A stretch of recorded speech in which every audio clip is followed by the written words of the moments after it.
¿De acuerdo? Bueno, pues dejamos los agentes físicos y pasamos a los agentes químicos. Los agentes químicos, como veis ahí, se define como materia inerte, o lo que es lo mismo, que carece de vida propia, que puede ser orgánica o inorgánica, natural o sintética, y que en función de su concentración, la concentración de este contaminante químico en el ambiente y de sus características, puede producir daños en la salud de los trabajadores.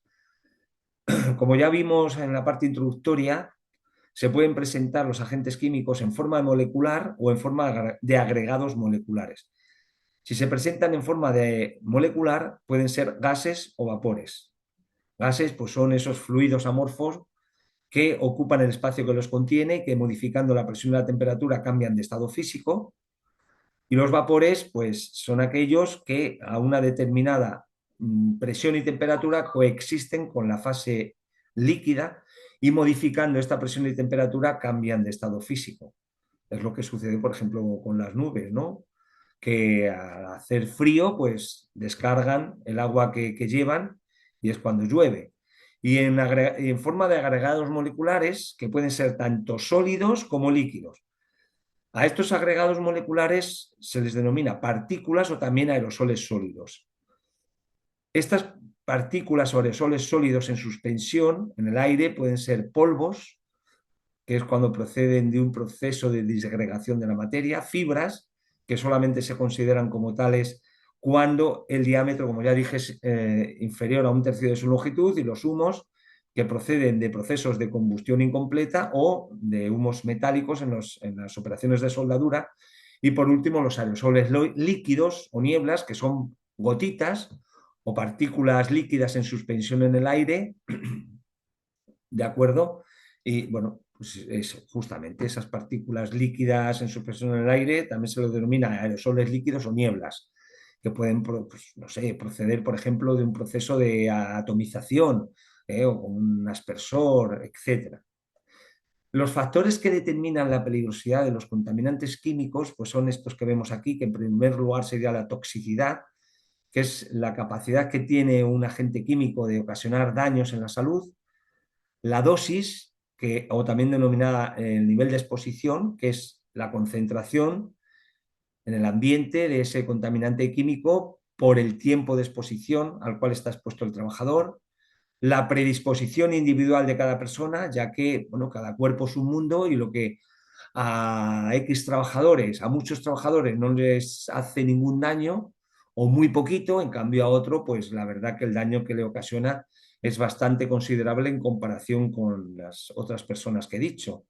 El estado fisiológico también, por ejemplo, pues cuando estamos muy cansados, o por ejemplo cuando no hemos dormido bien, o cuando estamos acatarrados o resfriados, o cuando estamos pasando algún proceso alérgico o la gripe, pues nuestro cuerpo no resiste igual a la exposición a los contaminantes químicos. También otro factor que lo determina son las propiedades físicas y químicas, como es el estado en el que se encuentra, solubilidad del agente químico en nuestros fluidos orgánicos, eh, etcétera, ¿no? Pero vamos, fundamentalmente en el estado en el que se encuentra, porque, por ejemplo, cuando estamos expuestos a un gas, pues en realidad a un agente químico que esté en forma gaseosa, ¿no? O en forma de vapor, pues entra a nuestro organismo más fácilmente que si se encuentra, por ejemplo, pues en forma de partícula, ¿vale? Porque si está en forma de polvo, en primer lugar, si nosotros respiramos el aire por la nariz, pues tenemos esa vellosidad en nuestras fosas nasales, que ya cierto tamaño de partícula va a quedar retenido ahí, o en nuestra mucosidad, o en la mucosidad que tenemos en la faringe, laringe y tráquea, y también en los bronquios, ¿no? ¿De acuerdo? Entonces, lo que ocurre es que hay un tamaño de partícula que se llama, de polvo, ¿no? Que se llama la fracción respirable, que esa no queda retenida y pasa por todo nuestro sistema respiratorio y se acumula con el tiempo en nuestros alveolos. En nuestros alveolos pues, del, se produce el paso del oxígeno del aire que nosotros respiramos a la sangre y se genera la hemoglobina, ¿de acuerdo? Pero si se va produciendo, se va depositando ahí en los alveolos esa fracción de polvo respirable, pues puede llegar a producir alteraciones de tipo fibrótico y entonces los fastidia los alvéolos y no se produce como es debido ese paso del oxígeno del aire que respiramos a la sangre, ¿no? Que es, por ejemplo, lo que se conoce con el nombre de EPOC, enfermedad pulmonar obstructiva crónica. Y también las vías de entrada, que como estoy diciendo ya, pues depende o va en función también de las propiedades físicas y químicas, ¿no? En el estado en el que se encuentren los contaminantes. Las vías de entrada al organismo, pues fundamentalmente es la respiratoria, porque nosotros para vivir pues necesitamos estar respirando constantemente para obtener el oxígeno del aire y que pues pase a nuestro organismo y alimente pues a todas las partes del mismo, cerebro, músculos, etcétera, corazón y demás, ¿no? Y claro, también hay otra que no hay que olvidarse de ella, que es la dérmica y las mucosas, ¿vale? Que aquí, como veis, hay contaminantes que si la vía de entrada al organismo, la vía de entrada dérmica, también es importante a la hora de valorar o de evaluar la exposición de los trabajadores a ese agente químico, pues fijaros con lo que tengo aquí puesto, pues no hay que olvidarla en realidad, ¿de acuerdo? Y hay que tenerla muy presente, porque las superficies de nuestras manos, antebrazo, cara y cuello representan 3.000 centímetros cuadrados, lo que es lo mismo, 0,3 metros cuadrados. La velocidad media del aire cuando nosotros vamos andando es de 2 kilómetros por hora, lo que es lo mismo, 2.000 metros hora. La jornada de trabajo media estándar es de 8 horas.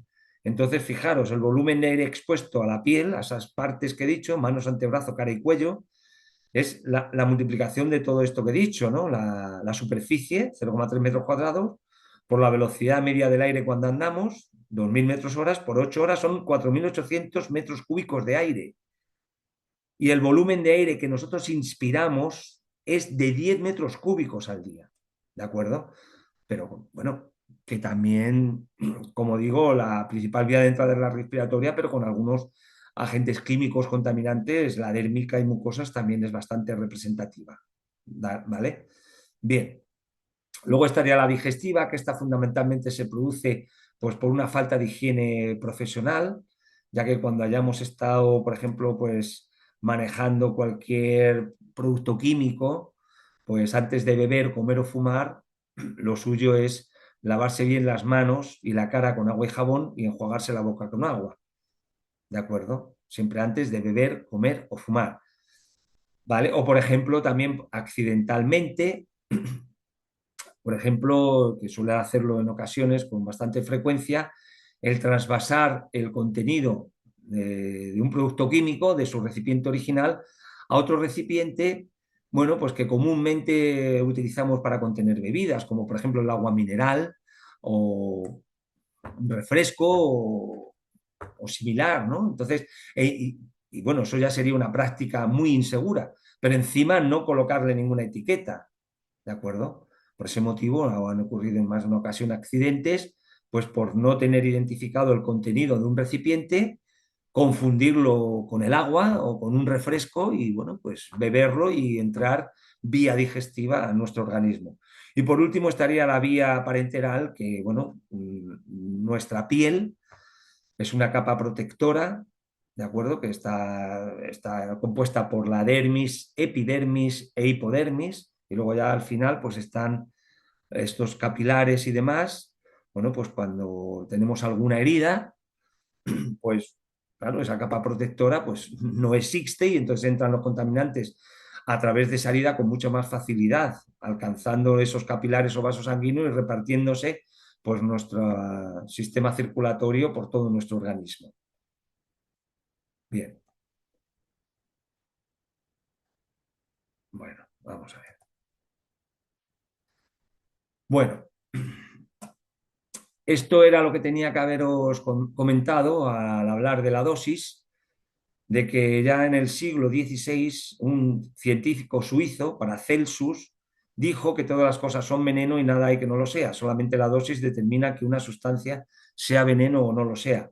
Por ejemplo, sin ir más lejos, el agua puede llegar a ser venenosa. Si nosotros bebemos en 1 hora o 2 horas la misma cantidad de agua que hemos ingerido en 3 días, pues nuestro cuerpo es posible que sea capaz de metabolizarla, esa cantidad de agua, y nos puede ocasionar la muerte, como sucedió pues, en un caso de un concurso, de a ver quién era capaz de beber la mayor cantidad posible de agua, y bueno, el que ganó pues no lo contó.